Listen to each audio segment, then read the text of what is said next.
cumprimentando a todos, exteriorizando meu agradecimento à presença de todos e meu abraço a todos. Declaro aberta esta sessão.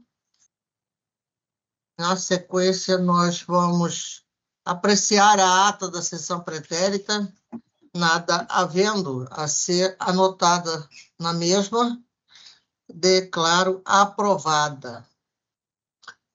Vamos ver os processos. Ô, Tainá, por gentileza, só o número 1 que está sendo adiado. Desembargadora, não foi me passado nenhum processo a ser adiado ou retirado. Eu não adiei. O 1 é julgamento com quórum ampliado.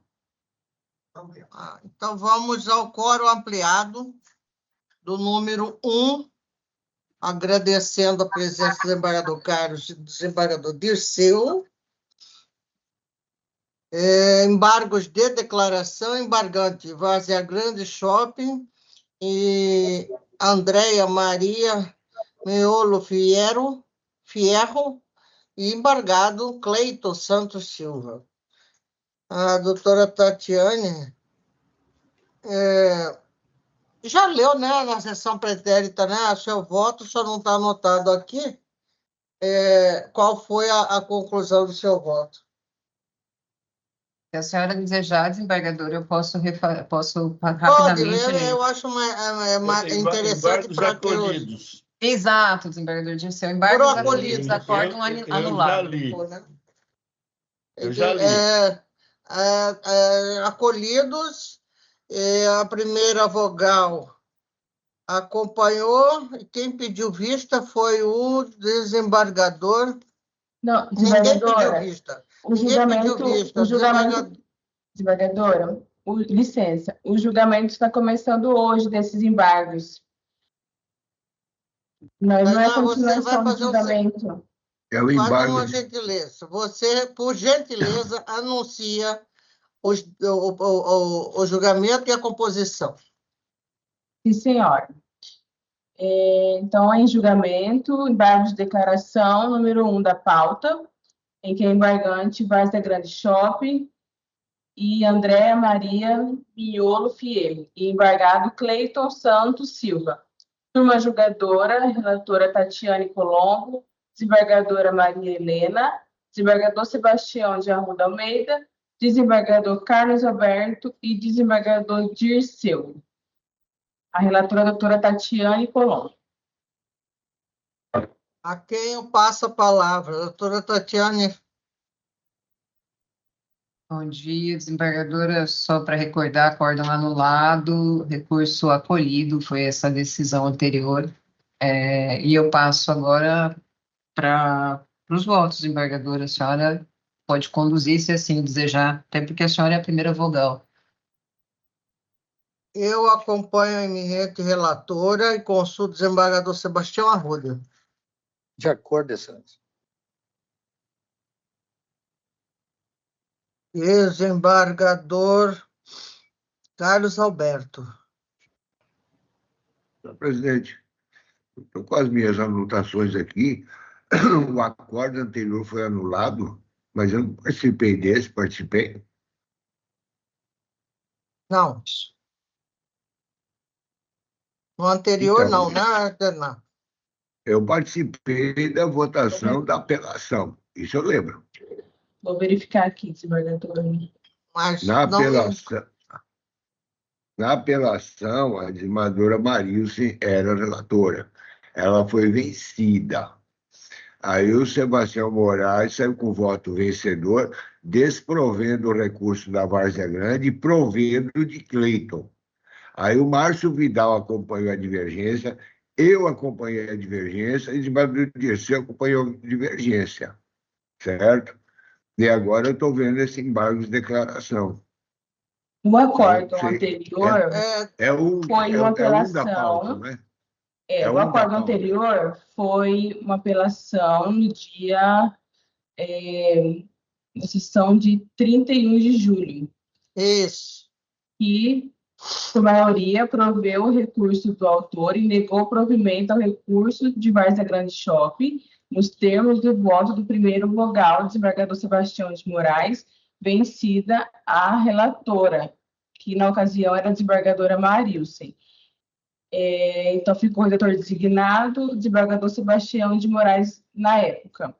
E nessa composição estava a desembargadora Marilsen, desembargador Sebastião de Moraes, desembargador Márcio Vidal, desembargador Carlos Alberto e desembargador Dirceu, Isso. Foi o que eu falei. da apelação. E Isso. está com a doutora Tatiane, Já- porque ela é a substituta do desembargador Moraes. Sim, mas é que ela falou que foi anulado o acordo e nós estamos rejulgando. É isso que eu não estou entendendo. Eu não tenho Não. isso aqui. Não. A doutora Tatiane, acho que o senhor não. Por gentileza, a senhora poderia fazer a leitura do acordo novamente, doutora Tatiane? Sim, eu peço desculpas pelo entrevero, pela... É que é tanto, desembargador Carlos Alberto, que às vezes a gente vai pelo mais prático e às vezes perde um pouco da delicadeza que deveria ter. Vamos lá. Ementa. Embargo de declaração, inocorrência de intimação pessoal do defensor público. Prerrogativa funcional violada, inteligência do artigo 128.1 da Lei 80/94. Ocorrência de prejuízo à parte representada. Acórdão anulado, recurso acolhido. É esse o meu voto, desembargadora. Não sei se fui clara, se for necessário, posso ler um pouco a mais. Só de Pois não. indagação, antes de todo mundo votar, o defensor atua para quem? Em função de quem? Pelo apelante, pelo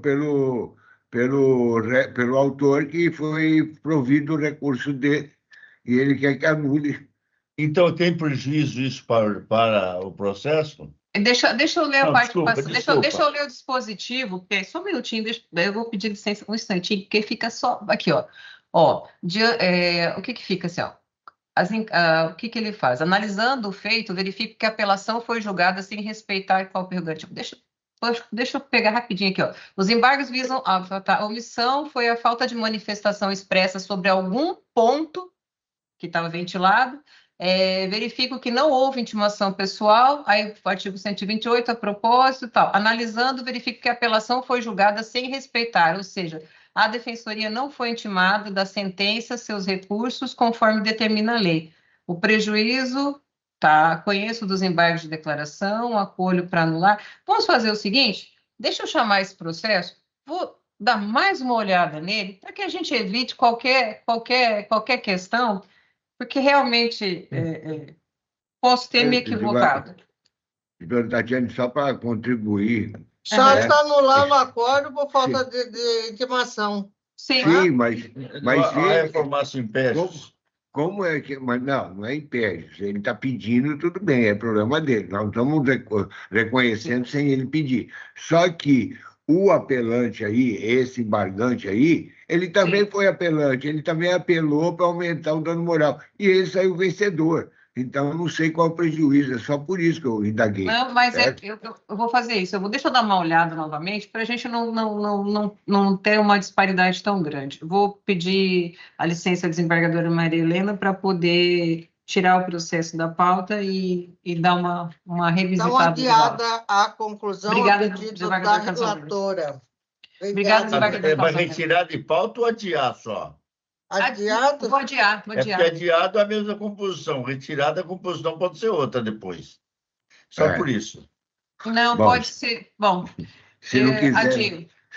se não quiserem que a gente compareça, é só retirar. Não, adio, pelo amor de Deus, não é isso. Número 2 da Não. pauta, embargos de declaração, julgamento com quórum ampliado, Omni, créditos, financiamentos, investimento, embargado, Rafael Xavier Leite, sou a relatora, estou provendo este recurso, senhores, com a seguinte ementa: os embargos de declaração consistem no meio adequado para que você possa ser sanada a omissão, contrariedade, obscuridade ou erro material ocorrido na decisão. Constatado que, apesar da certidão informando o decurso de prazo para a embargante apresentar contra-razões ao recurso de apelação, efetivamente não ocorreu referida intimação, a necessidade de ser corrigido o erro apontado e, consequentemente, anular o acordo embargado, determinando-se a intimação da embargada para contrarrazoar o recurso em atenção ao princípio do contraditório e ampla defesa. Portanto, eu estou provendo com esses argumentos. Desembargador Sebastião Arruda. De acordo. Doutora Tatiane. De acordo, desembargador. Desembargador Carlos. De pleno acordo. Desembargador Dirceu. Também estou de acordo, senhor presidente. A unanimidade prover o recurso. Número 3 da pauta, também julgamento com quórum ampliado, embargos de declaração, Unimed e CCDP. Sou a relatora. Ementa. Conforme o artigo 1022... Aparecer aqui não, né, doutor Guilherme? Conforme o artigo 1022... Não aparecer. Não há. 1022 do Código de Processo Civil, os embargos de declaração têm a finalidade de suprir contradição, obscuridade, além de possibilitar correção de erro material, não se destinando a sanar eventual inconformismo e tampouco reexame da matéria já decidida. Com essas brevíssimas considerações, e desprovejo o recurso. Desembargador Sebastião. De acordo. Doutora Tatiane. De acordo. Desembargador Carlos. De acordo. Desembargador Dirceu. Também estou de acordo, senhor presidente. Obrigada, unanimidade. Julgamento também com quórum ampliado, 4 da pauta, embargos de declaração, Unimed, DQF, embargado. Também da minha relatoria. Esse tem parecer, senhora presidente, que é pela rejeição dos embargos. Nessa oportunidade, eu ratifico. Isso. Eu estou dando parcial provimento, acolhida parcialmente, portanto, com efeitos infringentes para afastar a obrigatoriedade de cobertura do método MIG. Tese de julgamento. A operadora de plano de saúde não está obrigada a custear tratamento por método sem reconhecimento científico e não previsto nos protocolos regulamentares da ANS. Por isso que eu estou dando parcial. Todos de acordo ou há insurgência? Não, é insurgência, desembargador. Pois não, desembargador Carlos. Eu também tenho umas dúvidas. Desembargador, esse caso eu me lembro muito bem. Sim. Vossa Excelência foi a relatora e manteve o método MIG, né? E naquela ocasião, eu, a desembargadora Antônia, acompanhamos Vossa Excelência. A desembargadora Marilce pediu vista e divergiu quanto a esse método MIG, né? Porque não seria reconhecido e tal. Eu vou manter o desprovimento, né, por causa do tema 1295 do STJ, e que até no recurso especial destacado, o próprio ministro escreve: todavia, a ANS, por meio da RN 539/2022, ampliou as regras de cobertura assistencial para os usuários com transtornos globais do desenvolvimento, dentre eles aqueles com transtorno de espectro autista. Assim, a partir de 1/7/22, passou a ser obrigatório o custeio de qualquer, e aí está em vermelho, método ou técnica indicado pelo médico assistente para o tratamento do paciente com diagnóstico dentro da CID F84. Ou seja, ainda que não seja reconhecido, o STJ diz, ó, por essa, a ANS reconheceu que todo método para o autista ele deve ser preservado, né? Ainda que não esteja reconhecido cientificamente, né? E aí é longo, mas é o tema 1295 do STJ. Então, vou pedir vênia a Vossa Excelência para desprover esse recurso em consonância com aquilo que eu já votei na apelação. Eu, antes de colher o voto do desembargador Dirceu, só fazendo aqui um adendo, eu sempre votei da forma como o desembargador Carlos está sustentando nessa agora. No entanto, eu tive observando essa posição do ministro que o desembargador Carlos trouxe, ela não é uma posição isolada, mas ela é uma posição que não é unanimidade dentro da corte. E nem nem se transformou em vinculante ou coisa que valha.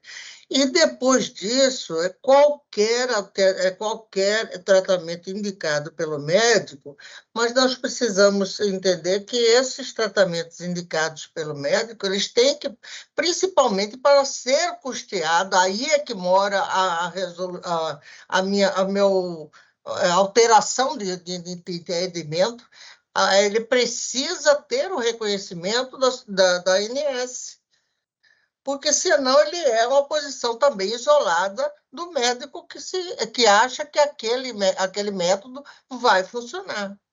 Por isso, desembargador Carlos, que louvando a sua postura, eu também comunguei muito tempo desse mesmo entendimento, eu agora trago esse novo entendimento, porque achei que realmente sem o referendo da ANS, fica complicado, difícil fazer a obrigatoriedade, não fazer o tratamento, fazer a obrigatoriedade do plano de saúde custear. Era só essas considerações que eu tinha para fazer. Desembargador Dirceu. Pois é. Nossa Câmara tem votado nesse sentido, para a aplicação do cimento. E, salvo engano, o que o desembargador Carlos citou, 1295, o ministro Cuevas afetou esses autos, inclusive acho que é da nossa Câmara, salvo engano, e determinou a paralisação de todos os demais que estão sobre o mesmo tema, apesar de nós estarmos aqui em embargos declaratório. Então, no mínimo, ainda há uma dúvida se o STJ vai prover ou não esse recurso. Eu não sei se o tema se foi afetado. Está afetado. Então eu vou pedir vênia aos senhores. Só esclarecimento. Pois não. Na afetação, os ministros entenderam que suspendiam só os trâmites dos recursos especiais lá, não nos tribunais. Por quê? Isso. Poderia ter um prejuízo muito grande a essas crianças e tal. Então, eles não mandaram suspender os temas, certo? Só suspenderam só recursos especiais. Então, por isso que a gente tem julgado. Então, essa afetação é meia boca, digamos assim, né? Porque eu nunca vi essa afetação de um tema que só traz para si o conhecimento das matérias que estão lá no STJ. Mas tudo bem, vamos terminar. Então, desculpa, desembargador Dirceu. Então, nesse sentido, como ainda o tema ainda está em discussão e não determinou que seja paralisado os processos nas instâncias inferiores dos tribunais, eu entendo que é um prejuízo grande para a criança autista ser paralisado o tratamento nessa altura do campeonato, que a expressão quando já tem o tratamento em andamento, foi deferido um acórdão, foi julgado procedente, expediu-se um acórdão, e é um caso, digamos, para a Unimed pode afetar sim, a parte financeira dela, mas o custeio já está no orçamento dela, inclusive, nesse caso. E entre o dinheiro aí que a Unimed vai gastar e a criança que vai ser tratada, é complicado a gente julgar esse tipo de caso. Eu tenho até muito cuidado, muita preocupação em julgar com o resultado. e nós iríamos prejudicar, digamos, essa criança que está em tratamento. Se o tratamento é científico, é válido, isso vai ser discutido, inclusive, agora nesse recurso lá, para ver qual é a posição que o STJ vai tomar doravante. Mas até então ainda não tomou posição nenhuma, tipo, de paralisar ou não. E o julgamento nós temos feito na nossa Câmara nesse sentido, em prol do autista, né? Que o recurso financeiro, eu sei que as empresas de saúde vivem da disposição do lucro e precisa aplicar isso, mas é um tema muito melindroso. Então, peço vênia a Vossa Excelência e vou também desprover o recurso, seguindo a divergência levantada pelo senador Carlos Alberto. É como voto. Obrigado, senhor presidente. Obrigado. Bem, seguindo o entendimento regimental, eu posso dar um novo contorno ao julgamento antes mesmo de proclamar o resultado da forma como prevê e prescreve o nosso regimento. Sendo assim, e sendo uma matéria bem sensível, como disse aí o desembargador Dirceu, desembargador Carlos, eu vou pedir vênia a todos os meus colegas, e eu vou preferir, mesmo com um certo prejuízo, entre aspas, desta criança no aguardo de uma decisão, eu preferia esperar a manifestação do STJ a respeito dessa, embora não seja vinculante a nós, não se estenda aos tribunais, como já dito pelo desembargador Carlos. Eu vou pedir vênia ao senhor, mas eu gostaria muito de ver como vão conduzir os ministros dessa matéria bastante sensível, e vou levar o processo sem proclamar resultado e sem, aliás, dar por concluído o julgamento. O desembargador Carlos queria fazer alguma consideração? Não, desembargador, Não. nenhuma, não. Tá. Então, eu vou adiar a conclusão para dar uma reexaminada e ver se, nesse interregno, o STJ se manifesta sobre a inclusão deste tipo de tratamento na obrigatoriedade dos planos de saúde em arcar com o pagamento. Peço desculpa aos senhores, tá? O desembargador Dirceu está liberado, se quiser permanecer conosco. Seria um prazer, mas eu tenho que estudar os votos da parte da tarde. Um abraço a todos. E Vossa Muito Excelência foi obrigado, muito sensível. senhora. Vossa Excelência fez o certo, foi muito sensível. Um abraço. Muito obrigada. Até logo. Até mais. Até mais. Embargos de declaração 11 da pauta. Saga Coreia, comércio de veículos, peças e serviços, e a SOFER, impedimento da doutora Tatiane Colombo. Eu sou a relatora.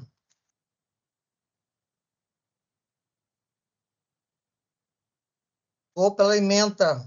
Não há omissão, contradição, obscuridade ou erro material no julgado, de modo que se evidencie apenas o inconformismo da parte. A ementa é bem semelhante, senhores, se eu me permito, com a vênia dos senhores, a não estar reprisando a mesma redação. É recurso desprovido. Como vota o desembargador Arruda? De acordo. Desembargador Carlos? De acordo. A unanimidade nos termos do voto da relatora desprovido o recurso.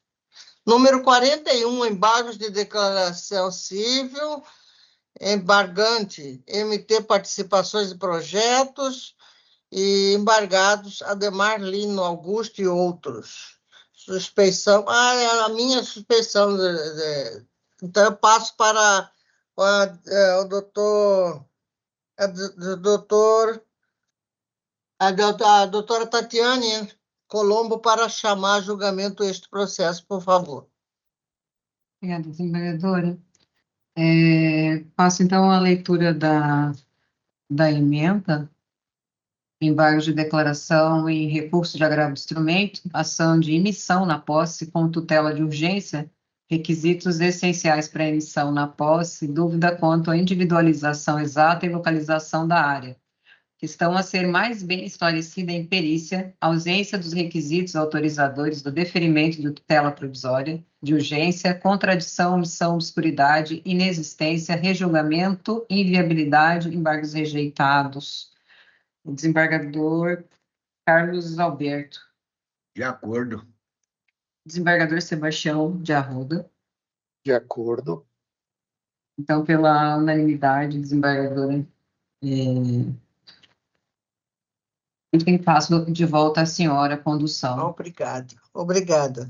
Desembargador Carlos também não tem mais processos aqui. Se quiser nos dar o prazer da sua presença, será ótimo ficar aqui aprendendo um pouco dos seus conhecimentos. Obrigado, mas tenha certeza, não vou ficar aqui na sala, mas vou estar no YouTube assistindo. Tranquilo. Muito obrigado. Um grande abraço. Um muito abraço. Obrigado. Aqui há a participação ministerial, doutora Eliana, é o 17 da pauta, há um pedido, inclusive, de sustentação oral, é segredo de justiça.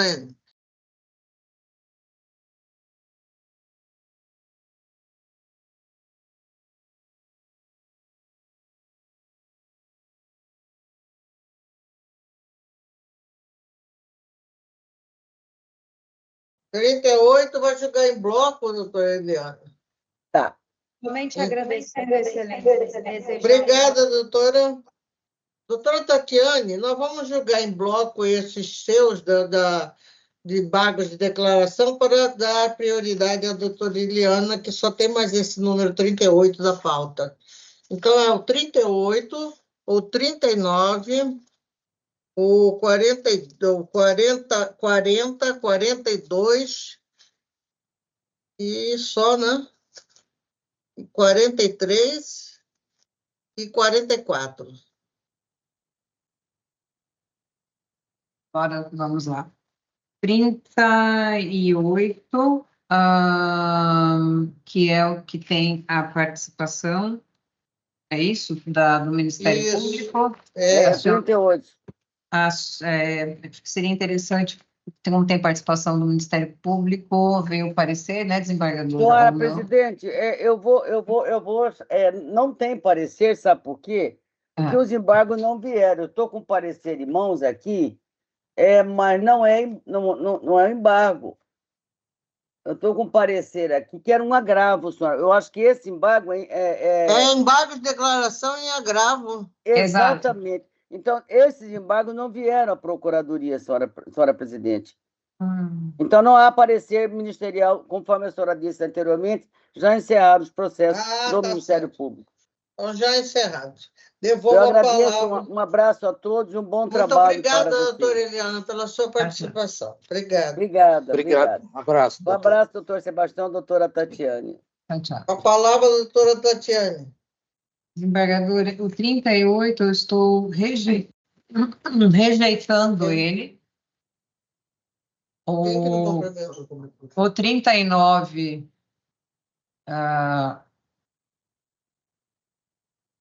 eu não estou conhecendo dele. O 40, não acolhi.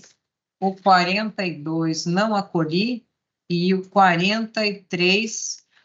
Eu só abrir rapidamente aqui, porque ele tem uma particularidadezinha. O embargo de Deodato Menck Sintra e outros são acolhidos, e o embargo de Afrikin Ovechnikov rejeitados. E o 44 não acolhido, desembargadora Marilena e desembargador Sebastião. Eu acompanho em todos. Desembargador Sebastião? De acordo. De acordo. Então, Tainá, só fazer a anotação, a unanimidade, todos nos termos do voto da outra relatora. Anotados, desembargador. Da minha relatoria, embargos de declaração 5, 6, 7, 8, 9, 10 e 12. Rejeitados 6, 7, 9, 10 e 12. porque não se trata de nenhum dos casos previstos no Código de Processo Civil. De acordo, senhores? De acordo. O número 5, ele está sendo parcialmente acolhido apenas para correção de erro material. E eu consulto se estão de acordo? Sim, eu estou de acordo. De acordo.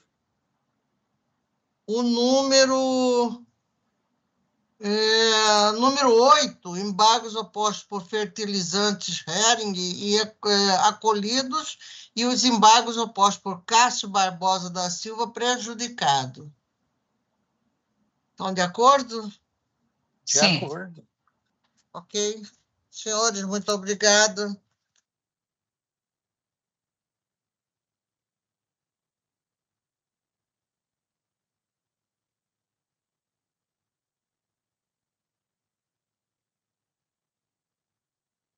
Aos advogados que hoje nos visitam pela primeira vez na plataforma, eu volto a lembrá-los que esses votos que estão sendo exarados aqui serão disponibilizados na sequência aos senhores. E os colegas já tiveram oportunidade de debatê-los anteriormente, face à escassez do tempo e o volume e a demanda de processo que nós temos. Por isso, nós temos os julgamentos em bloco que os senhores estão vendo aí. Bem, nós estamos com outro bloco aqui, que é o da minha relatoria.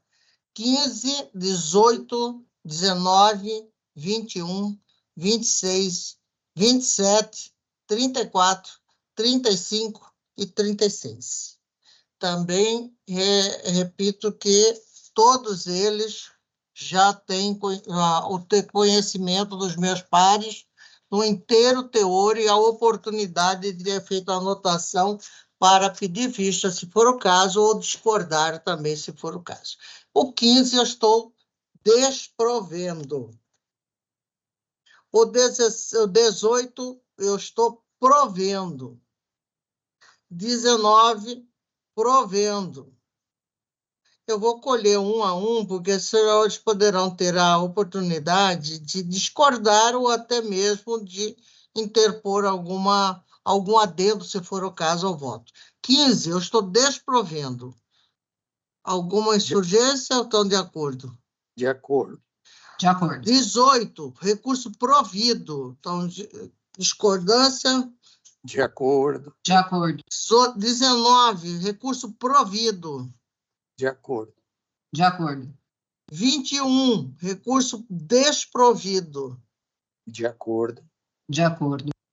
26, recurso provido. De acordo. 27, recurso parcialmente provido.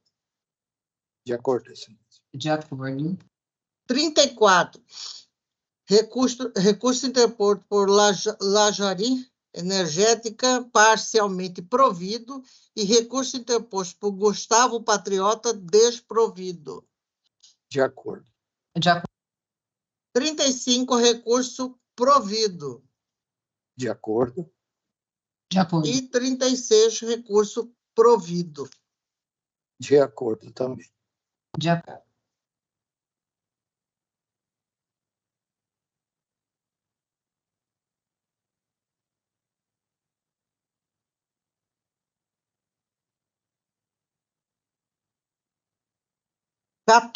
Agravo de instrumento, fora pedida sustentação oral, todavia eu informo que não cabe, de acordo com o nosso regimento, sustentação oral neste tipo de recurso, cumprimento de sentença. Espólio de Sérgio Evaristo Wagner e Amaury Moreira de Almeida. Ambos os patronos pediram sustentação. Não há sustentação. O processo é da minha relatoria, eu vou direto à emenda.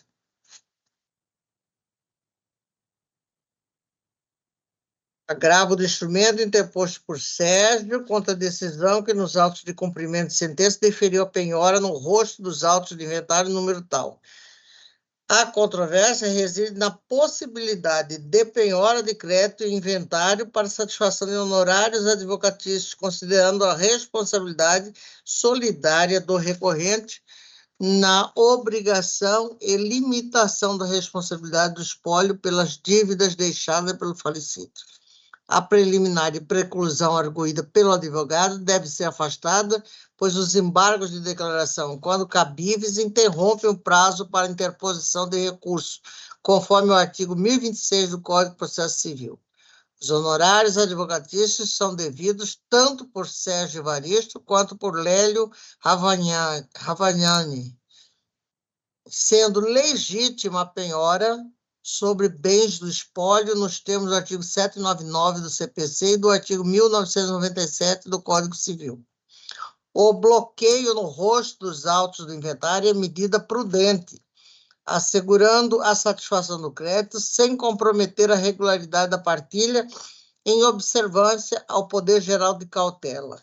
A jurisprudência consolidada da STJ e desta Corte reconhece a responsabilidade do espólio até o limite da herança, possibilitando a constrição patrimonial antes da partilha. O argumento de prescrição não pode ser analisado nesta instância, pois a questão encontra-se pendente de apreciação pelo juízo de origem, sob pena de supressão de instância e afronta ao duplo grau de jurisdição. Recurso desprovido. Espera se o papel está encostado na... Tem um microfone aberto aí, por favor. Recurso desprovido. Desembargador Arruda? De acordo, Excelência. Excelência, pela ordem. Pois não. Ok. Só um adendo, eu sei que Vossa Excelência, primeiramente, bom dia a todos, bom dia, desembargadora relatora, doutora Tatiana, desembargador Sebastião. Só um adendo, só para ficar claro, porque essa questão aí da penhora, a gente até entende parte da decisão da juíza de piso, entretanto, ela autorizou penhora de honorários contratuais, que era de responsabilidade do Lélio, que era exequente na ação principal, e ela também autorizou a penhora dos honorários sucumbenciais. Doutora, então, eu compreendo a sua insurgência, todavia, a senhora está fazendo uma sustentação que é incabível neste tipo de recurso. A senhora me perdoe, poderá fazer a sua insurgência por escrito, se assim entender necessário. Tá certo? Obrigada, Excelência. Tá certo. Doutora Tatiane? De acordo com Vossa Excelência. Recurso desprovido à unanimidade. Obrigada, doutora. Obrigada, bom dia a todos, bom trabalho. Bom dia. Número 29, pedido de sustentação oral, Banco C6 consignado e Maria Araci Moraes Barbosa. Pedido de sustentação foi feito pela doutora Raíssa, está aí? Está. Bom dia, Excelência, estou. A doutora Raíssa abre mão da leitura do relatório, doutora? Abro sim, Excelência. Então, a senhora pode... A senhora é advogada da parte... Apelada. Então, a senhora está pretendendo o desprovimento do recurso, né? Isso. Então, eu estou desprovendo, doutora. Vamos aguardar para ouvi-la numa outra oportunidade, se a senhora, assim, não se incomodar. Eu estou, consoante se infere da súmula 479 do STJ e o entendimento do Colém do STJ, no RESP número 11.979/29, Paraná, as instituições financeiras devem responder objetivamente pelos danos gerados por fortuito interno relativo a fraudes e delitos praticados por terceiros no âmbito das operações bancárias. Perícia grafotécnica que comprova a ocorrência de fraude na contratação do empréstimo debatido nos autos. Reconhecida a fraude na contratação do empréstimo, resta evidente a responsabilidade da instituição bancária a quem detinha o poder de segurança quanto aos dados pessoais e bancários da correntista, bem como quanto ao acesso de seus sistemas internos, sendo devido o pagamento de indenização pelos danos suportados. O valor da indenização por danos morais deve ser fixado em conformidade com os princípios da proporcionalidade, razoabilidade e em cotejo com os elementos dos autos. Recurso desprovido. Desembargador Arruda? De acordo. Doutora Tatiane? Também, desembargador. A unanimidade desprover o recurso. Obrigado, doutora Raíssa. Obrigada, excelência. Bom trabalho a todos. Boa semana. Muito obrigada. Número 13 da pauta, segredo de justiça.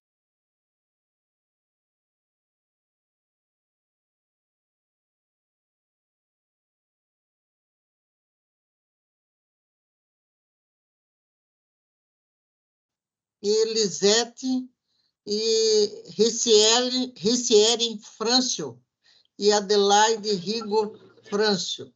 Ambos os patronos pedem sustentação. Doutor Pedro Pereira, está aqui, doutor Pedro Pereira. Doutor Douglas está. Doutor Pedro, se o senhor deixar de fazer, se o senhor abre mão da leitura do relatório, o senhor já está com a palavra pelo tempo regimental. Bom dia, excelentíssima senhora presidente da Igreja Câmara, desembargadora Maria Helena, doutora Tatiana, desembargador Sebastião Arruda, representante do Ministério Público, serventuárias da Justiça, nossos colaboradores, aos colegas que nos assistem, a todos que nos assistem nas redes de computadores, eminente desembargadora Maria Helena, relatora deste agravo de instrumento. A situação aqui é simples e será rápida da minha parte. Trata-se de uma ação reivindicatória em que, no pedido inicial, foi pedida a prova pericial e a prova testemunhal, e na audiência de instrução e julgamento, o juízo negou a prova pericial. E mandou apresentar os memoriais para, no prazo de 15 dias lá, ele sentenciar. E nós entendemos, então, que houve aí um cerceamento ao direito de defesa. Isso é um imóvel rural que está localizado no município de Vera, nas divisas do município de Sorriso e de Sinop. É um pequeno imóvel rural frente às grandes propriedades da região, que é 250 hectares de terra, desmembrada de um lote maior primitivo de 750 hectares.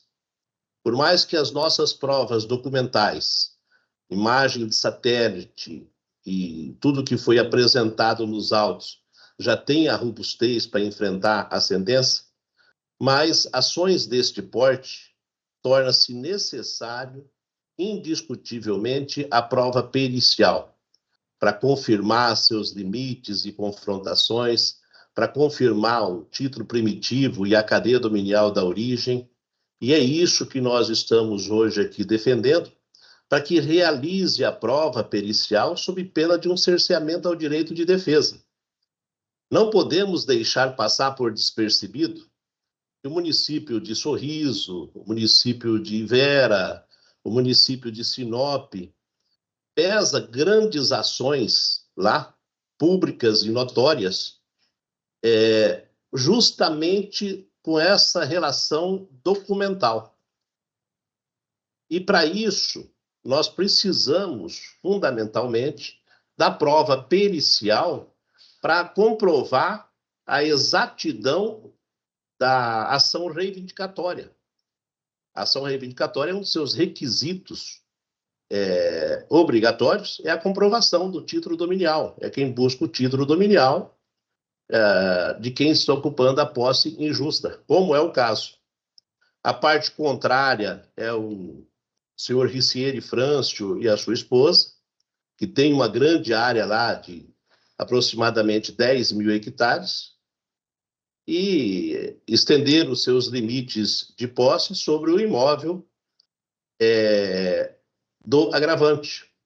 São eles que lotearam todo o município de Sorriso, são eles que também, boa parte de Vera ali, tem grandes posses de terra lá. Por essa razão, nós, então, defendendo a prova pericial, agravamos, e a eminente desembargadora Maria Helena deu a liminar pleiteada para evitar que ocorresse a sentença, o que estaria prejudicado a nossa produção de prova. Com esses fundamentos, de forma bem sucinta, eu defendo o provimento do recurso para que se possa realizar a prova pericial do título dominial dos agravantes, lá, autores, frente à defesa contida dos agravados, lá, réus, na ação reivindicatória, que utilizam lá de vários documentos e que não têm hoje a certeza da exata localização do título de propriedade deles, que dizem sobrepor ao título do reivindicante. Por essa razão, mais ainda, torna-se necessário a prova pericial para poder demonstrar a quem pertence o melhor título.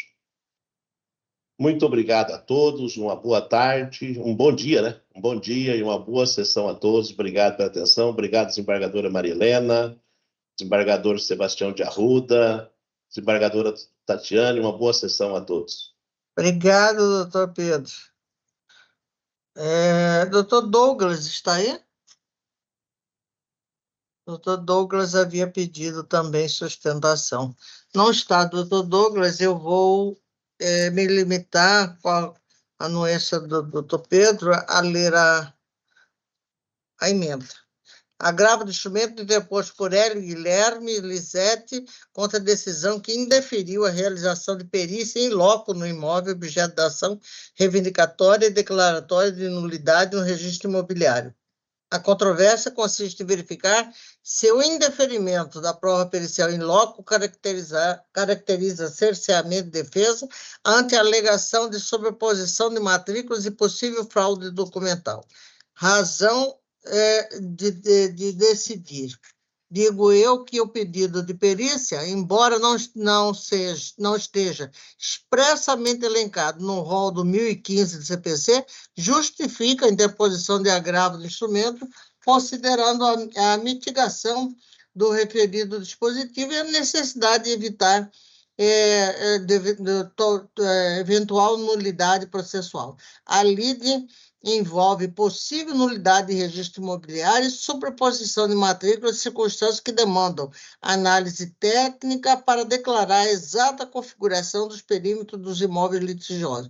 O indeferimento da perícia pode comprometer o princípio da verdade real e configurar cerceamento de defesa, impedindo a parte de demonstrar elementos essenciais para a solução da controvérsia. Realização da perícia in loco não acarreta prejuízo às partes, sendo medida prudente para esclarecer eventuais dúvidas sobre a exata localização do imóvel. É assim a orientação do STJ, é por aí que eu estou caminhando e estou provendo o recurso. Desembargador Sebastião Arruda? Eu estou de acordo com Vossa Excelência, só fazendo o acréscimo de que, se não for assim, teríamos que ter futuramente uma demarcatória para apuração. Exatamente. Então, estou de acordo. Correta observação do desembargador. Doutora Tatiane? De acordo com Vossa Excelência. Provido a unanimidade nos termos do voto do relator. Obrigado, doutor Pedro. Bom dia, muito obrigado. Bom dia a todos. Bom dia. 20.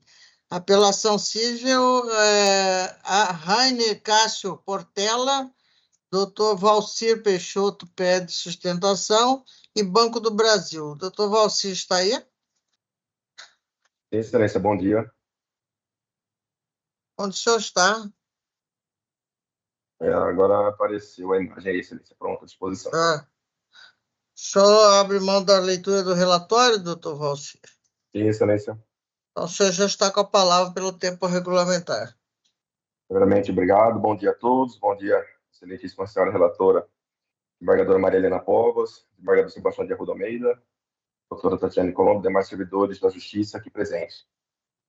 É com devido respeito, Excelência, que ocupa esta tribuna nesta manhã para defender os direitos de Reine Cássio Portela, ora apelante. Um terceiro de boa-fé, por um ato indevido do ora apelado Banco do Brasil, se vê justamente privado do seu imóvel, e estamos aqui para demonstrar a necessidade da reforma da sentença de primeiro grau, que manteve uma penhora manifestamente ilegal sobre um bem adquirido licitamente, sem qualquer má-fé, por parte do apelante. É interessante analisarmos, na linha do tempo, que evidencia os fatos de uma forma clara e inequívoca, a boa-fé do apelante e a completa ausência de fundamento jurídico para a penhora.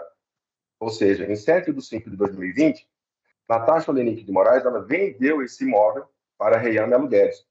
E, posteriormente, em 1º de 10 de 2020, Reine Cássio Portela adquiriu esse imóvel de Reian Melo Guedes, que concluiu a construção do imóvel e se encontrava inacabado e nunca habitado. Passou a residir com sua família desde então, realizando todas as diligências necessárias para garantir a legalidade da transação. Posteriormente, em 19 de 10 de 2022, o Banco do Brasil, ora apelado, desconsiderando a alienação do bem a terceiros, requereu e obteve a penhora do imóvel, ou seja, 2 anos após a aquisição de boa-fé do apelante.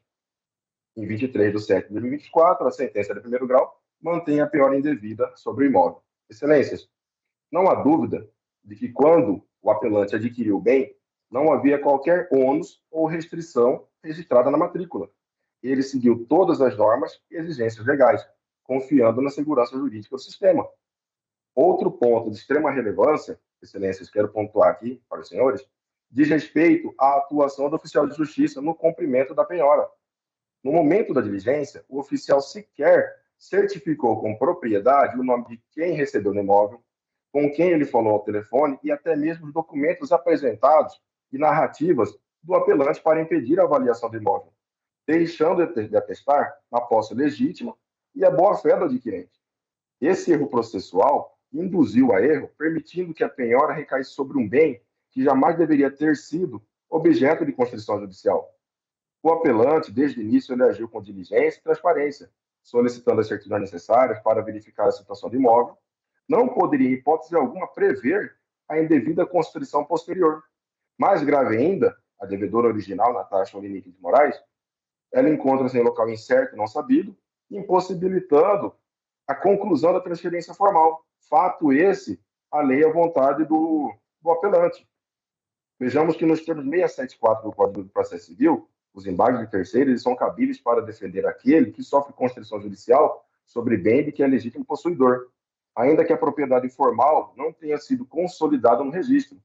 E mais, a súmula 84 do STJ reforça esse entendimento ao afirmar que é admissível a oposição de embargos de terceiros fundada em contrato de compra e venda, ainda que desprovido de registro. Assim, o apelante Reine Cássio Portela, possuidor legítimo, deve ser resguardado pela lei. Além do mais, Excelências, o Banco do Brasil, ora apelado, foi quem deu causa à presente demanda. Ao solicitar a penhora de um imóvel que já não mais integrava o patrimônio da devedora original, a instituição financeira ela não tomou as cautelas necessárias para verificar a real titularidade do bem antes de promover a constrição, e isso configura negligência grave. Levando em conta o princípio da causalidade, consolidado na súmula 303 do STJ, estabelece que aquele que deu causa à constrição indevida deve arcar com os honorários sucumbenciais. Dessa forma, é imperativo que seja revertida a condenação imposta ao apelante e atribuída ao Banco do Brasil.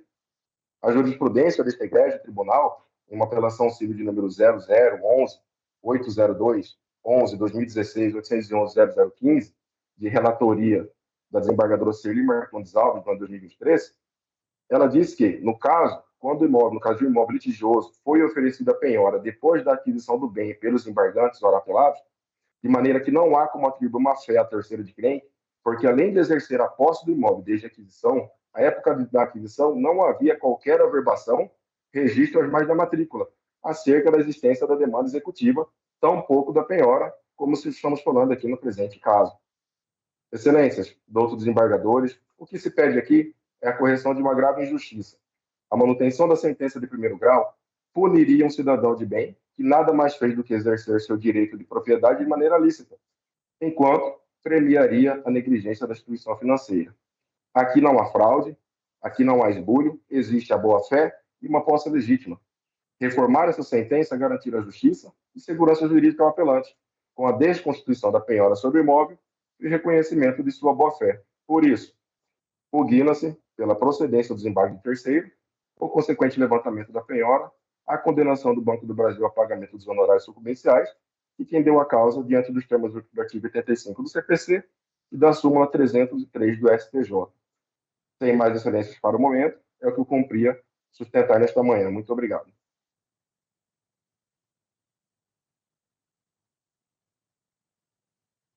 Obrigado, doutor. Eu estou desprovendo, meus senhores, considerando que o embargante apelante foi o responsável pela penhora indevida ao não realizar a transferência do imóvel adquirido para o seu nome, nenhum reparo deve ser feito na sentença que, conquanto determine a baixa da Constituição, o condena ao pagamento do ônus sucumbencial à luz do disposto na súmula 303 do STJ. Recurso conhecido e desprovido. Desembargador Arruda? De acordo. Doutora Tatiane? Também de acordo com a relatora. Unanimidade, desproveram. Muito obrigado, doutor. Obrigado, excelência. Boa semana. 22, apelação civil, Tóquio Marine Seguradora e Agrícola Alvorada. Doutor Luiz Mar Barbosa pede a sustentação. Doutor Luiz Mar, o senhor está pretendendo o desprovimento do recurso? Exato, doutora. Eu estou desprovendo, se o senhor quiser abrir mão da sua sustentação oral, conhecendo e desprovendo, estou com esta emenda. No presente caso, o cerne da questão deve ser analisado à luz do Código Civil e de Processo Civil, haja vista a inaplicabilidade do Código de Defesa do Consumidor, uma vez que a autora realiza a venda de insumos agrícolas, não sendo destinatária final do produto. Recurso conhecido e desprovido. Do desembargador Arruda? De acordo. Doutora Tatiane? Obrigado, doutor, pela compreensão. Muito obrigado. Bom dia. Muito obrigada. 23, da pauta apelação civil, com pedido de sustentação, Maria Luísa Lotufo Levi e Bradesco Saúde. Doutora Leidiné está aí? Havia pedido o... Sim, excelência. Doutora Leidiné é advogada da Maria Luísa, né? Isso, exatamente. Isso. E eu estou provendo, doutora. A senhora abre mão da sua sustentação? Dispenso sim e agradeço. Recurso conhecido e provido. Havendo impugnação específica da decisão recorrida, o recurso deve ser conhecido, não se verificando a violação ao princípio da dialeticidade. Se a operadora não demonstrou possuir rede credenciada para adequado tratamento de saúde do segurado, deve o plano de saúde arcar integralmente com os custos despendidos pelo beneficiário com a contratação de profissional não conveniado, sobretudo diante da afronta ao dever de informação estabelecido no Código de Defesa do Consumidor. Recurso conhecido e provido. Desembargador Arruda? De acordo. Doutora Tatiane? Também, de acordo com Vossa Excelência. Obrigado, doutora. 24, apelação civil, Valmir Pereira Benfica, representado pela Defensoria Pública, e Maristela Fátima Morizo Nascimento. Doutor Luiz Felipe Morizo Nascimento pede sustentação. Está aí? Não. Então, eu vou pela emenda também. Recurso conhecido e desprovido. Havendo recibo de quitação... Doutor, eu estou desprovendo o recurso como pretende o senhor. Então, eu vou ler a emenda se o senhor estiver satisfeito, viu? Havendo recibo de quitação ampla, não há que se falar em procedência dos pedidos iniciais na ação principal. No que concerne à reconvenção, não há nos autos qualquer documento que demonstre a obrigação da parte reconvinda em realizar o pagamento de 30% das parcelas recebidas durante o trâmite processual. Portanto, a parte reconvinte não se desincumbiu de seu ônus probatório nos termos do artigo 373.1 do CPC. Recurso conhecido e desprovido. Recursos, né? Conhecidos e desprovidos. Desembargador Arruda? De acordo. Doutora Tatiane? De acordo também. A unanimidade, conhecido e desprovido recurso. Obrigado, doutor, pela sua compreensão. Obrigado. Obrigado. 25 da pauta, apelação civil, Matheus Ezequiel Santos Xavier, Jair Miller, Zaide Arbide,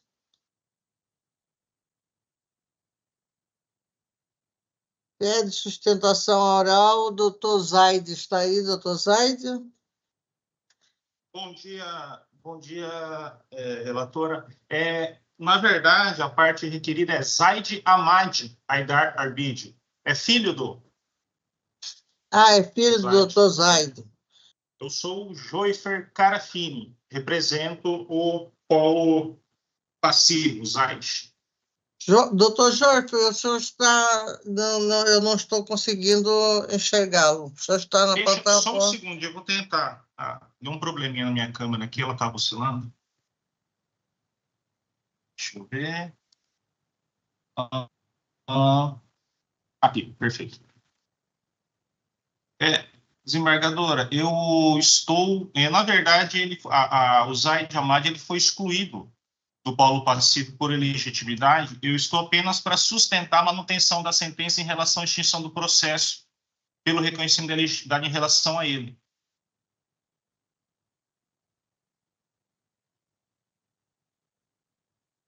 O senhor está com a palavra, doutor. Já está na... Tá.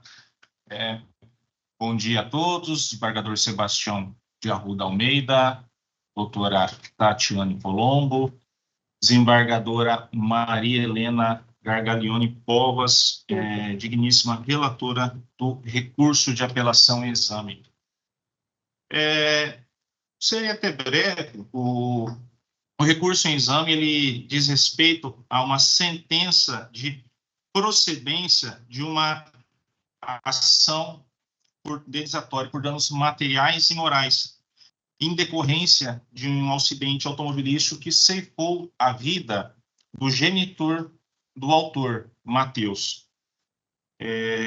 A parte que ora represento, Zaide Ahmad Haidar Arbide, ele foi arrolado no polo passivo da ação porque, segundo o autor, seria ele o proprietário do veículo envolvido no lamentável acidente. Após regular instrução, contestação, apresentação de documentos, a sentença de origem, que no ponto aqui se pretende a manutenção, julgou extinto o processo em relação ao requerido Zaide Ahmad, por entender que ele, de fato, não era o proprietário do veículo automotor envolvido no acidente. O acidente ocorreu em agosto do ano de 2015, na zona rural do município de São José do Rio Claro, enquanto que ele, desde junho de 2013, há mais de 2 anos antes do acidente, já havia alienado o veículo para a pessoa de Enio Miller, que é irmão do condutor do veículo, o Jair Miller, que também está arrolado no polo passivo. Essa alienação foi firmada mediante, e à época até não se usava hoje, é o recibo digital, à época era o recibo físico, ainda, essa alienação foi firmada no respectivo recibo do veículo automotor, houve o reconhecimento das firmas de ambos as pessoas, tanto o alienante quanto o adquirente, né? Todavia, à época e até quando o acidente, o adquirente ele não havia promovido apenas a transferência dessa aquisição para o seu nome, mas de fato ficou bem comprovado até pelo próprio prontuário do veículo extraído do endereço eletrônico do Detran do Estado de Mato Grosso, corrobora essa assertiva, no sentido de que o veículo, de fato, já estava alienado desde 2013 ao, então, adquirente Enio Miller.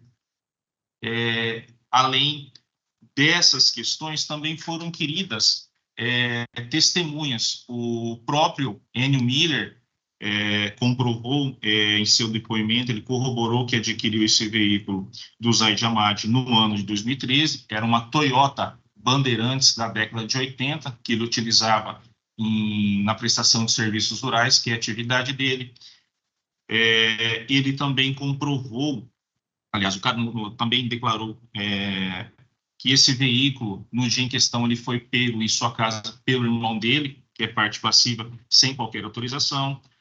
Foram inquiridas também a testemunha Mélio Puculin, hoje o atual proprietário do veículo, que bem esclareceu que adquiriu posteriormente esse veículo do Enio Miller, e que ele, até a época do depoimento dele, ele sequer também conseguia ter transferido esse veículo para sua titularidade. Ele disse que, por se tratar de veículo antigo, e hoje em dia o Detran ele exige algumas vistorias, esses veículos antigos, eles muitas vezes acabam não passando, até então ele não conseguiu transferir, mas que é um veículo que hoje está com ele, né? Acho que o depoimento ele foi para corroborar esses pontos.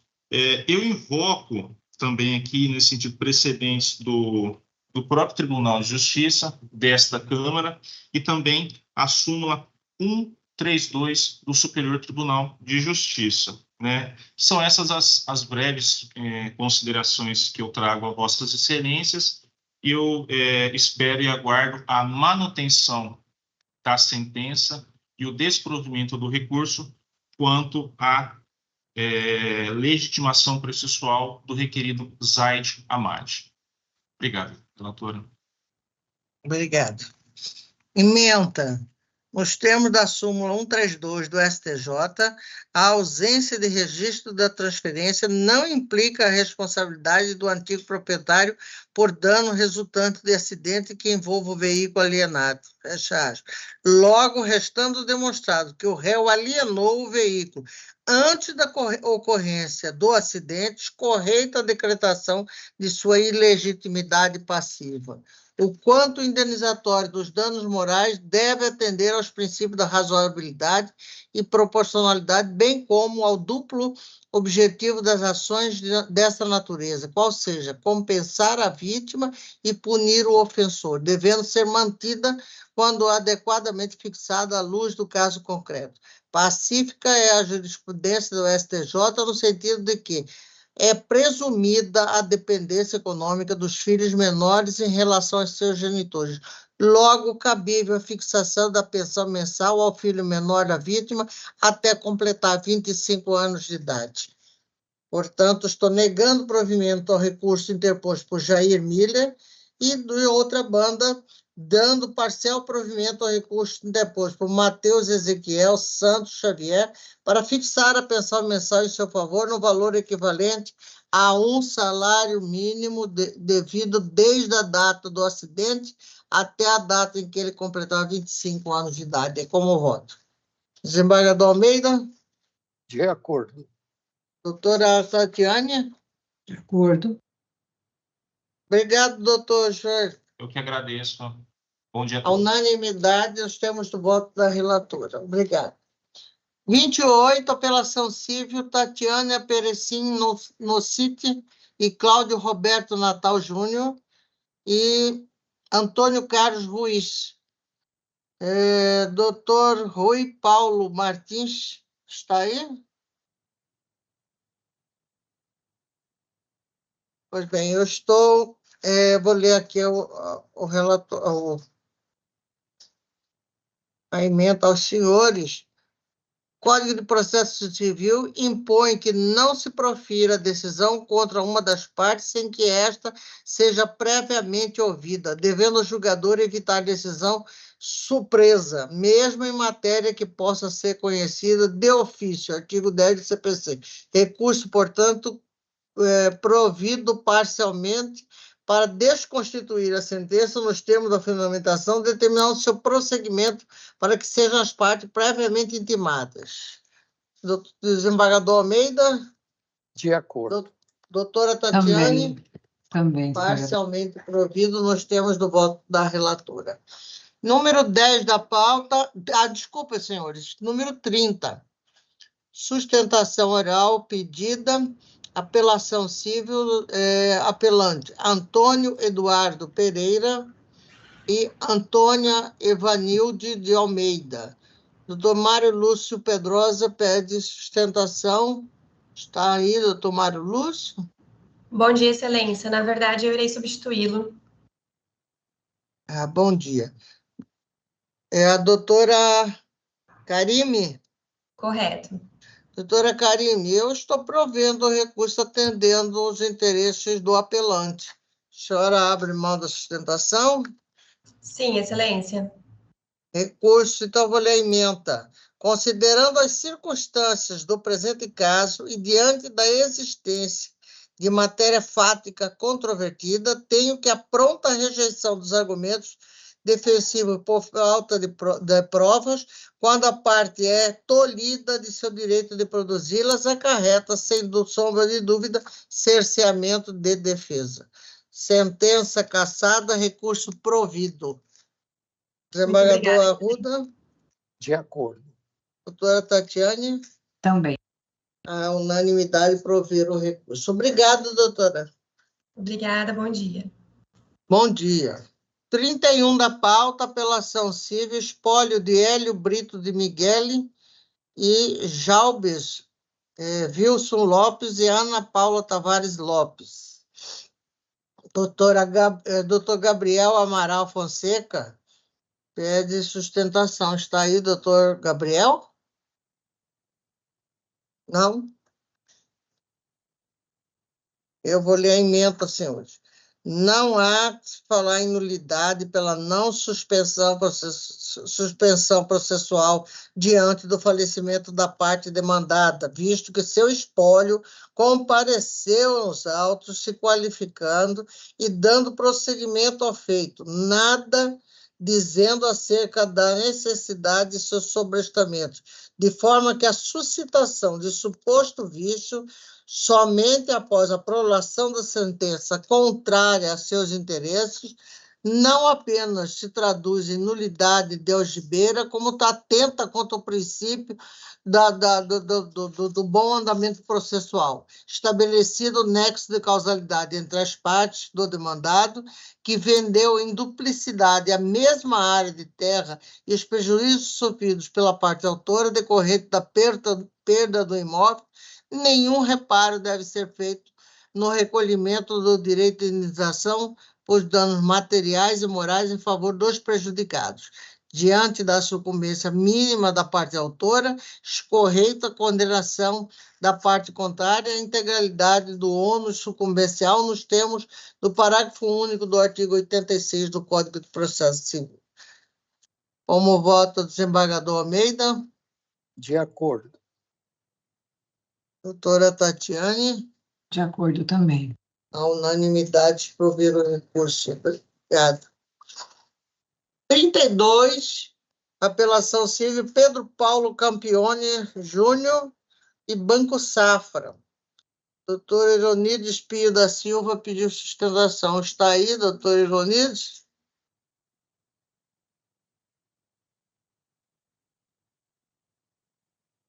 Recurso conhecido e parcialmente provido. Não há que se falar em embaraço ao acesso à informação ao consumidor, haja visto que o contrato é bem claro ao dispor quais encargos contratuais e taxas de juros e cobrados. No que concerne aos juros remuneratórios, sabe-se que no sistema financeiro, em regra, vigora a liberdade de se pactuar os juros remuneratórios, não sujeitando a sua limitação com base na lei de usura, de modo que a sua fixação em taxa superior a 2% ao ano não indica abusividade. A tarifa de registro de contrato e avaliação do bem são válidas, ressalvada a abusividade da cobrança por serviços não prestados e a possibilidade de controle da onerosidade excessiva, o que deverá ser analisado em cada caso concreto. Não verifico disposição contratual quanto à tarifa denominada pagamento autorizados. Portanto, não há que falar em qualquer ilegalidade. O artigo 2º do Decreto-Lei 911 dispõe que o banco deverá realizar a devida prestação de contas quando da venda do bem com a restituição de saldo remanescente ao consumidor. Recurso parcialmente provido. Desembargador Arruda? De acordo. Doutora, a unanimidade parcialmente provido. 33, apelação civil, Marconi Comércio e Representações e NC de Almeida Equipamentos. Doutor Paulo Sérgio do Nascimento pede sustentação. Está aí? Não. Ementa. O cumprimento de sentença deve ficar adstrito nos termos expostos no título executivo judicial sob pena de ofensa à coisa julgada. Recurso desprovido. Desembargador Arruda. De acordo. Doutora Tatiane. De acordo. Desprovido. A unanimidade. 37 da pauta. Apelação civil Maria do Socorro Silva Fonseca e Sociedade Beneficente Israelita Hospital Albert Einstein. Doutor Remi Cruz Borges pede sustentação oral. Doutor Remi está aí, né? Sim, doutor excelência. Remi, eu estou atendendo os reclamos da sua cliente, provendo o recurso. O senhor abre mão da sustentação? Sim, excelência. Muito obrigado e um bom dia a todos. Bom dia. Sentença cassada de recurso provido. Diante da existência de matéria fática controvertida, o julgamento antecipado de procedimento dos pedidos, tolhendo a parte demandada do direito de comprovação de suas alegações, acarreta cerceamento de defesa. Sentença cassada, recurso provido. Desembargador Arruda? De acordo. Doutora Tatiane? Também. A unanimidade prover o recurso. Obrigado pela sua compreensão, doutor Remi. Bom trabalho a todos, excelência. Obrigado. 45, agravo do instrumento, Oswaldo de França Barbosa e Santa Maria Empreendimentos. Doutor Marco Antônio Viana Vieira pede sustentação. Está aí? Doutora Tatiane Colombo é relatora. Com a palavra. Como o advogado não se manifestou, passo leitura da ementa, agravo de instrumento, reintegração de posse, liminar indeferida, ausência de prova inequívoca da posse legítima, inconsistências documentais, complexidade fátima, requerendo dilação probatória, princípio da imediatidade, requisitos do 561 do CPC não preenchidos, decisão mantida, recurso desprovido. Meu voto, desembargadora. Eu acompanho, desembargador. De acordo. Recurso desprovido à unanimidade, nós temos o voto da doutora relatora. 46, com pedido de sustentação, apelação civil, José Geraldo Garla, José Carlos Marques Nogueira, Thaís Regina Ferrari Nogueira. Ambos os patronos pedem, doutor Luiz Aparecido Ferreira Torres, está aí? Estou. Bom dia. Bom dia. E o doutor Caio? Eu vou representar o José Carlos Marques Nogueira, é porque não apareceu para fazer a... Doutor Luiz Aparecido, o senhor abre mão ambos abrem mão da leitura do relatório, né? Sim, Então, sim. o senhor já está com a palavra, doutor. Bom dia a todos. Aqui a situação é um descumprimento contratual, um contrato que foi lavrado por compra de uma área rural e que se denominou uma área rural ad corpus e não ad mensura. Mas a área rural que foi denominada como aquisição ad corpus tinha georreferenciamento e o próprio contrato traduzia quais o número de hectares. Então, havia uma limitação específica no contrato. O contrato também previa que havia uma área de 48 hectares que seria destinado a um aeroporto em Barra do Garças. Ótimo. Ocorre que depois de cumprido o contrato pelos compradores, a área que foi adjudicada para o aeroporto subiu para 174 hectares. Quer dizer, houve uma modificação. A expectativa dos compradores foi frustrada. Por quê? Porque mudou de 48 hectares para 174 hectares. E o que estava pactuado no contrato é que ele teria que responder por 48 hectares. Nesse inteirinho, eles fizeram um pacto de que cada um responderia por 50% desse excesso, que daria em torno de 60 hectares para responder. Todavia, os vendedores sequer atenderam mais os reclamos para liquidar essa diferença dessa modificação contratual. Outra questão que se discute aqui na reparação é a questão de poceiros.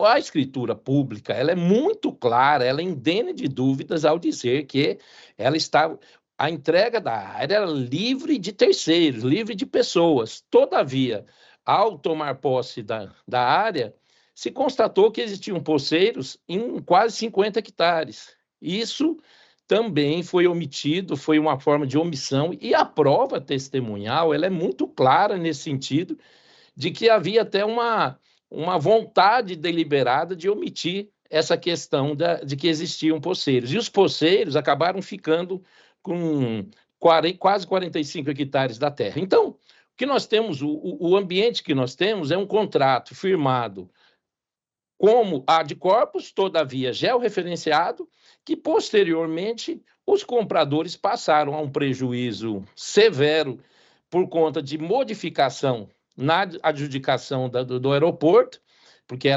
estava como obrigação do comprador 48 hectares, ao passo que virou 174 hectares. Isso posteriormente à compra, posteriormente ao contrato, que previa, o pior é que isso estava previsto no contrato, assim como a questão dos poceiros. A escritura pública dizia livre de pessoas, todavia, ao assumir a posse da fazenda, se constatou que haviam poceiros com 45 hectares. Sem contar que também aqui há cobrança de honorários que foram suportados, honorário de um corretor, suportados pelo comprador, que havia contrato de que seriam abatidos dos pagamentos, que não foram e eles não pagaram. E, além disso, isso está incontroverso até, de que realmente eles tinham o compromisso de sustentar o abatimento, e a área acabou ficando menor, com despesas quitadas, não cumprimento, e a sentença de primeira instância resolveu todo o litígio dentro dessa perspectiva, dessa ótica de reparação civil, ao sustentar que, não, por ter comprado como ad corpus, não há que se falar em reparação. Mas nós estamos aqui diante de ilícitos civis, que, primeiro, eles nasceram posteriormente à elaboração do contrato. Segundo, ilícitos civis que violam o próprio contrato, que violam a própria natureza do contrato, que violam disposições de escritura pública. Há ilícitos aqui que reverberam, inclusive, chocam, colidem com a escritura pública. a previsão de que não haveria pessoas, o pacto de que seria 48 hectares, a obrigação de limpar a matrícula, tudo isso foi violado posteriormente.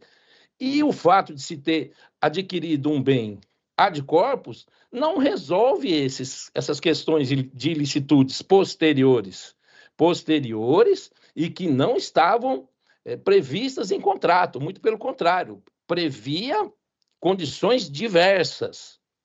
Em relação aos poceiros, havia previsão de que seria entregue a área sem ocupação de terceiros, e em relação ao aeroporto, eram 48 hectares previstos, virou 174. Então, houve um prejuízo substancial, com violações contratuais praticadas por ilícitos civis posteriores, que vieram a causar um prejuízo monstruoso, severo prejuízo aos compradores. E a sentença de primeiro grau não resolveu essas questões, simplesmente se apegou à questão de que era adquisição ad corpus. Ora, ilícitos civis não impedem, pela compra de um bem ad corpus, não impedem de ser aferidos. E a sentença foi embargada. No entanto, o juízo compreendeu que era matéria de mérito e isso seria passível somente discutir em via recursal. Por isso que nós estamos aqui pedindo a reforma para que as matérias em relação aos ilícitos civis sejam apreciadas sobre esse contexto, sobre esse cenário, sobre o cenário contratual e as violações que se demonstram pelo próprio contrato e as questões que não são em relação aos 174 hectares, por exemplo, do aeroporto, não há discussão. Foi feita uma adjudicação de 174, o que não se pode admitir que, em havendo compromisso de que a retração do patrimônio seria de 48 e, posteriormente, virá 174. A questão dos poceiros viola o próprio contrato e a escritura pública. Por isso que a gente pede, o que nós estamos pedindo, é a reforma da sentença, com apreciação dessas questões que são, para mim, até objetivas. Gastos, por exemplo, realizados pelos compradores, que eram de obrigação firmadas em contrato, não foram suportados. E não foi apreciada essa situação em primeira instância, ao fundamento de que a aquisição era de corpus. E aí eu acredito que somente o tribunal para revolver essa matéria e realmente passar pela discussão, pelo crivo da apreciação meritória. Ok? Basicamente, eram esses os meus fundamentos. Eu agradeço a todos. Posso começar? Primeiramente... doutor. Oi? Posso? A senhora está com a palavra, doutora. Obrigado, doutor Luiz. Agradeço a todos. Bom dia, ilustres desembargadores. Para nós, a sentença está perfeita e muito bem fundamentada. Não existe qualquer necessidade de reforma. Primeiramente, é importante mencionar sobre a ocorrência de uma decadência, né, visto que o apelante ele for emitido na posse em novembro de 2018. E como se sabe, né, qualquer ressarcimento decorrente de compra e venda, o prazo máximo é de 1 ano, né, então seria novembro de 2019. Caso não seja observada a decadência, não restou demonstrado qualquer dificuldade do apelante quanto à transferência de domínio do bem. O apelante ele não comprova os referidos gastos que ele cobra, não comprova a responsabilidade dos apelados em arcar com tais despesas, após a posse ainda, né, como muito bem reiterado pelo advogado do apelante. Inclusive, não restou demonstrado que os valores expendidos pelo apelante ultrapassaram os valores de 1,5 milhão que ficou retido pelo apelante. Em nenhum momento isso resta comprovado. Ele apresenta uma planilha com valores que sequer comprova a responsabilidade. Como muito bem reconhecido pelo advogado do apelante, a compra e venda do imóvel em questão ela obedeceu à modalidade ad corpus, né? Então, a negociação ela foi por um corpo certo, sendo a metragem estabelecida no contrato apenas descritivo. E eu acho muito importante ressaltar que na prova oral, diferentemente do que defende, né, o o apelante, a prova oral, ela comprova que o apelante visitou o imóvel e que ele sabia da existência de poceiros no local. Alguém informou a ele que estava fora da confrontação, fora do terreno, mas em nenhum momento o apelado menciona qualquer poceiro, qualquer coisa, porque ele não é questionado sobre isso. E, assim, Excelência, é muito claro, ele visitou o local, ele sabia que teria uma parte do imóvel destinado ao aeroporto. Aeroporto esse que o TAC apenas foi formalizado em 2022, 4 anos após a celebração do contrato. Então, se houve ou não um aumento de hectare, isso não é devido o pagamento pela parte do apelado. Ora, não foi pactuado nada quanto a isso.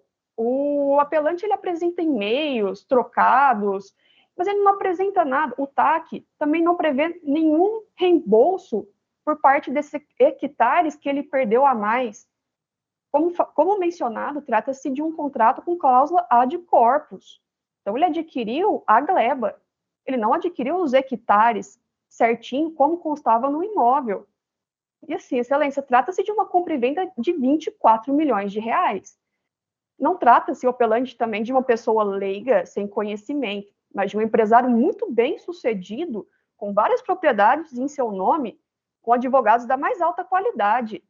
Ora, sendo informado por qualquer pessoa que seja, que existem poceiros perto do imóvel, isso deveria ter sido averiguado por ele. Ele ouviu essa informação que existiam poceiros, ele visitou o imóvel diversas vezes. Em nenhum momento ele questiona o apelado sobre isso. Isso restou comprovado nas provas orais. Em nenhum momento o apelado ele agiu de má fé. Então não há uma quebra de boa fé nesse caso. O apelado sequer foi informado sobre poceiros. Quem passou isso para ele não tinha qualquer autorização para fazer qualquer coisa. Era uma pessoa qualquer que falou. Não entendo o porquê que o meu cliente, né, o apelado, seria responsabilizado por qualquer um desses questionamentos que é trazido na apelação. Assim, Excelência, eu acho que o mais importante em nenhum momento foi comprovado nada disso. Não comprovaram má fé do apelado, não comprovaram que o apelado sequer sabia da existência de poceiros no imóvel, ou que passou com tentativa de ludibriar o apelante, como o apelante alega. Em nenhum momento restou demonstrada qualquer má fé. Dessa forma, requeremos a manutenção da sentença proferida em primeira instância interteor. Muito obrigada pela atenção. Obrigada, doutora. A palavra está com a doutora Tatiane. Obrigada, desembargador. Obrigada, doutores.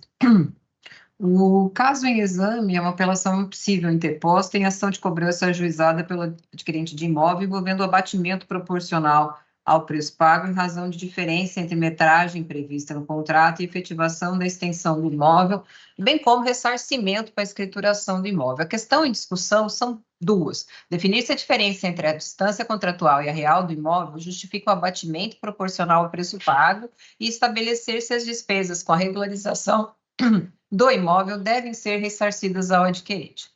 A venda ad corpus, ela caracteriza-se pela alienação do imóvel como um todo, independentemente da extensão exata, razão pela qual eventual diferença entre área contratada e o real não enseja abatimento proporcional ao preço, salvo demonstração de erro substancial, o que não se demonstrou no caso. O contrato firmado entre as partes previu expressamente que a venda ocorreu ad corpus, eliminando a possibilidade de abatimento proporcional ao preço, e as despesas com a regularização do imóvel, como baixa do gravame e pagamento de outras dívidas que eram de responsabilidade do vendedor, tornam devido o ressarcimento. Dispositivo e tese, a venda de corpus, ela impede o abatimento proporcional ao preço por diferença de distância. O vendedor deve ressarcir as despesas com a regularização, pelo que a ementa assim fica: apelação cível, ação de cobrança, compra e venda de imóvel rural, diferença entre metragem prevista no contrato e a efetiva extensão do imóvel adquirido pelo autor recorrente, venda ad corpus, indenização, descabimento, e instrumento contratual que estabeleceu a venda do imóvel como um todo, despesas com regularização do imóvel, ressarcimento cabível, recurso conhecido e parcialmente provido. Desembargadora Maria Helena, esse é meu voto. Eu acompanho a douta relatora, desembargador Arruda. De acordo, excelência. Então, eu proclamo o resultado, unanimidade, conhecer do recurso e der parcial provimento ao mesmo. Obrigada, doutor. Obrigado a todos, Muito tenham um bom obrigada pela dia. atenção. Tenham um Bom dia. 47, apelação civil, Carlos Henrique Israilev e Ginco. A doutora Fabiana pede sustentação. Doutora Tatiane, a senhora é a relatora. Só a doutora Fabiana pediu sustentação. A advogada da Ginco não pediu. A doutora Fabiane dispensa relatório? Sim. A senhora está com a palavra. Egrégio Tribunal de Justiça, excelentíssima senhora relatora, doutora Tatiane Colombo e demais componentes desta sessão, bom dia. É com grande respeito que hoje eu me dirijo a esta Egrégia Corte para sustentar a defesa dos direitos de Carlos Henrique, ora apelante e ora apelado também, na presente ação de rescisão contratual, cumulada com devolução de valores pagos e indenização por danos morais. Excelência, quanto ao improvimento da apelação interposta pela Ginco.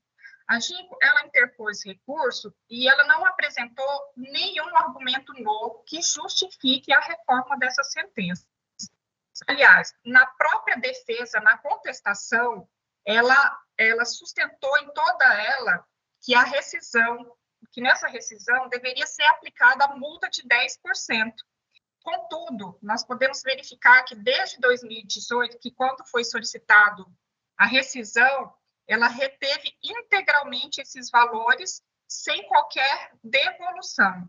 Então, assim, a sentença de primeiro grau, ela já aplicou os 10% conforme foi pleiteado na contestação dela. Então, carece de fundamento jurídico a elevação do quanto que ela requer no recurso. Quanto à ilegalidade das cobranças de taxa de condomínio e de IPTU, ela, a apelada, alega que esses valores foram absorvidos por débitos de condomínio e IPTU. No entanto, excelência, a jurisprudência ela estabelece que tais encargos são de responsabilidade do adquirente após a entrega das chaves ou a efetiva emissão na posse do imóvel. No presente caso, conforme ficou verificado toda a instrução do processo, a empresa ela não comprovou com exatidão esse período em que o apelante esteve na posse do imóvel, impossibilitando, assim, a retenção desses valores. Quanto ao provimento do nosso recurso, que é o interposto por Carlos, ele visa a questão de declarar, né, a ilegalidade dessas cobranças de taxas de condomínio e IPTU, porque na sentença de primeiro grau, excelência, ficou estipulado que ela deveria fazer a devolução sem prejuízo de pleitear na via própria o que entende devido. Então, conforme até explanado em relação à questão do recurso da Ginco, não ficou consignado durante todo o processo a efetiva emissão dele na posse. Ela não comprovou o período em que ela esteve na posse. Por isso, fica impossibilitado a retenção desses valores, bem como de pleitear na via própria o que ela entende devido. Quanto à indenização dos danos morais, além do prejuízo financeiro, que até hoje ele não recebeu, que são quase, ultrapassa a cifra de R$100 mil, ele sofreu um extremo desgaste emocional, porque nós temos aí há mais de 6 anos a empresa concordando na contestação, que é descontado apenas 10%, mas manteve aí indevidamente os valores totais pagos sem devolver nenhum valor para a parte autora. Então, essa retenção, ela é totalmente indevida e merece ser a parte indenizada por danos morais. Outro ponto que nós debatemos no recurso, Excelência, é quanto aos honorários sucumbenciais. A sentença de primeiro grau, ela deixou de condenar a apelada ao pagamento de honorários advocatícios sucumbenciais, apesar dela ter sido parcialmente vencida. Então, diante do exposto, Excelência, nós requeremos que seja negado provimento ao recurso de apelação em sua totalidade da GINCO, dar provimento integral ao recurso interposto pelo Carlos Henrique, declarando a nulidade dessas cobranças de IPTU e taxas de condomínio e condenar a empresa ao pagamento de honorário, de danos morais em relação à retenção indevida dos valores que foram retidos aí por mais de 6 anos, assim como a condenação da empresa em honorários de sucumbência, tendo em vista que ela também foi parcialmente sucumbente. Muito obrigada. Obrigada, doutora. A palavra com a doutora Tatiane. Obrigada, desembargadora.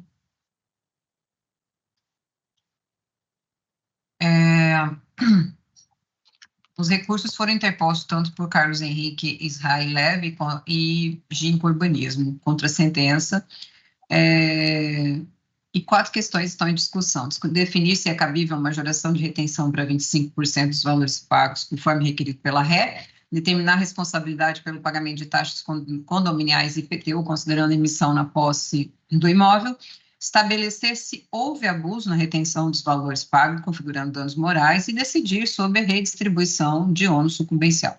Fixação de retenção de 10% sobre valores pagos respeita os princípios de razoabilidade, proporcionalidade e está em conformidade com a jurisprudência do STJ e com a súmula 543, que admite retenção entre 10% e 25%, conforme o caso concreto. As taxas condominiais e IPTU são de responsabilidade do adquirente, após a emissão na posse, nos termos da jurisprudência consolidada. No entanto, a ausência de prova robusta sobre o período exato de posse e os valores alegados inviabiliza a retenção pleiteada pela ré. Não há comprovação de retenção abusiva ou conduta ilícita que cause ofensa à honra ou à dignidade da parte autora, razão pela qual o pedido de indenização por danos morais é improcedente. Os recursos, eu entendo, como desprovidos até de julgamento no seguinte sentido: retenção de 10% dos valores pagos pelo promitente comprador que deu causa à rescisão contratual, ele observa os princípios da proporcionalidade, da razoabilidade, conforme jurisprudência do STJ e circunstâncias de caso concreto. A ausência de comprovação robusta acerca do período de posse e do valor exato das despesas impede a dedução de IPTU e taxas condominiais do montante a ser restituído. A controvérsia oriunda da rescisão contratual e seus desdobramentos patrimoniais não gera por si só o direito à indenização por danos morais, salvo demonstração de efetiva lesão à esfera extrapatrimonial do requerente. O ônus da prova quanto aos fatos constitutivos do direito incumbe à parte que os alega, nos termos do 373 do CPC, sendo inviável a declaração de nulidade de cobrança de IPTU e taxas condominiais sem suporte probatório. Antes de passar a leitura da emenda, eu vou ir no trechinho final do meu voto, com relação eu entendo como descabida a reforma do ônus sucumbencial, pois conforme o disposto no 86 do CPC, a distribuição das despesas processuais deve observar o grau de sucumbência de cada uma das partes. E, no caso, verifica-se que a parte decaiu em maior parte dos pedidos, conforme resultado final da demanda, não havendo fundamento para modificação do decidido. Com essas considerações, eu conheço do recurso e nego provimento. Para que não pare dúvidas, a emenda fica da seguinte forma: recurso de apelação civil, direito civil do consumidor, rescisão contratual de promessa de compra e venda de imóvel, restituição de valores pagos, retenção limitada a 10%, taxas condominiais e IPTU, responsabilidade do promitente comprador após emissão na posse, ausência de prova conclusiva, dano moral não configurado, recursos desprovidos. É o meu voto, desembargadora Maria Helena. Passo a palavra para a senhora. Eu acompanho o desembargador Arruda. De acordo. A unanimidade prover o recurso, nos termos do voto da relatora. Obrigada, doutora Fabiana. Obrigada, ótimo dia a todos. Bom trabalho. Tchau, tchau. Obrigada. Bem, esse era o último recurso, o último processo que nós tínhamos na pauta.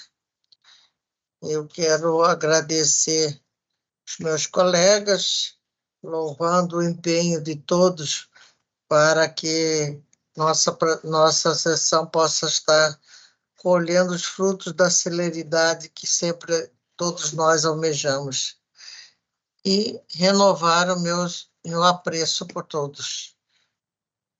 Declaro encerrada a presente sessão.